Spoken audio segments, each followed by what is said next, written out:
So here are the things that we're gonna need for this procedure. Basically, I have 3 oil filters, but I'm only gonna be using one.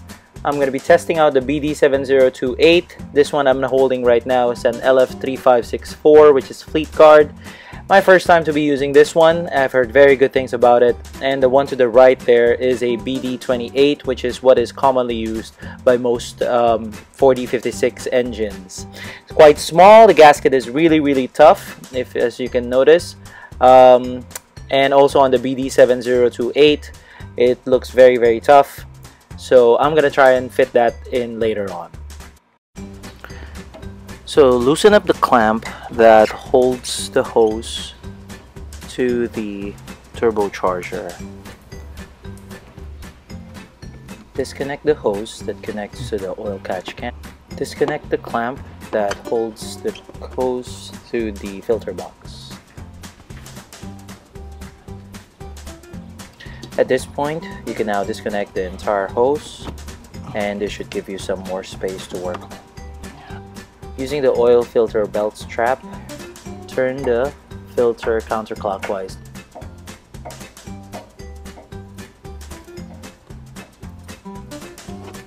Okay.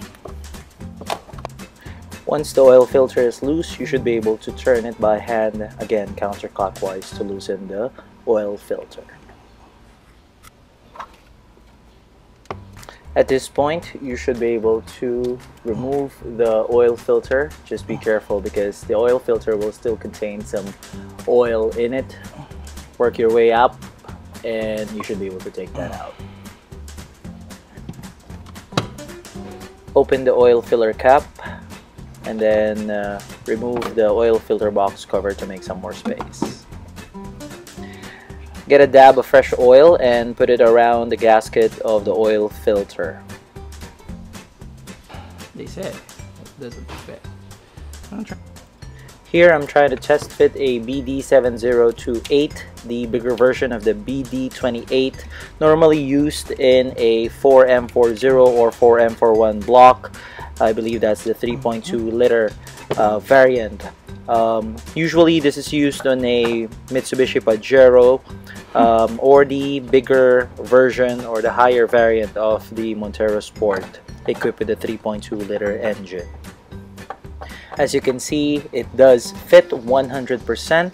Very small clearance at the edge on the lower part of it on that hose over there, but it does fit, folks. After installing the oil filter, go underneath the car, remove the skid plate, and now, as you can see, I'm removing the drain bolt underneath. So loosen it up with a wrench, and then once it's loose, you should be able to just hand turn it, and the oil should come out. So there should be around 6 liters of this oil coming out, and as you noticed, it's really black. I'm previously using Royal Purple, and I ran this for about 9,000 kilometers. As you can see, it is black, but it's still very fluid. So it just means that the oil filter and the oil really work well.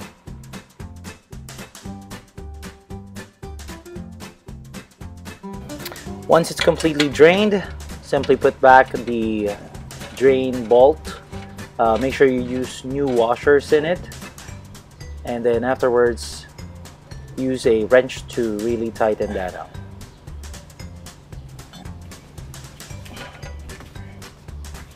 Alright. Now at this point, you should be able to put back the skid plate. It's being held by 4 bolts. So just put those things back and you should be good to go. Here I have 6 liters of the Petron Rev-x Trekker, which I will be using for my change of oil. I've heard good things about it. It's rated CI4, which is not bad, and viscosity of 15W40, which is perfect for the diesel. Here I have a magnetic drain bolt, which I already previously installed a while ago.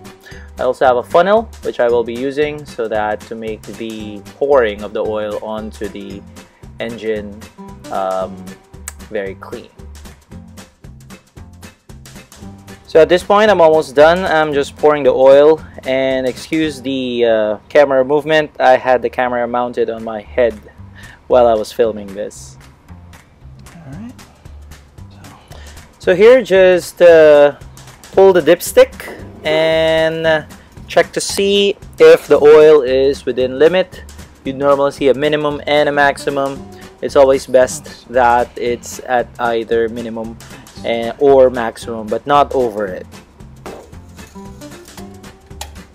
So my oil limit was just at the minimum, which is good. Now I'm done. So thank you so much for watching, and for more videos, please subscribe to my channel.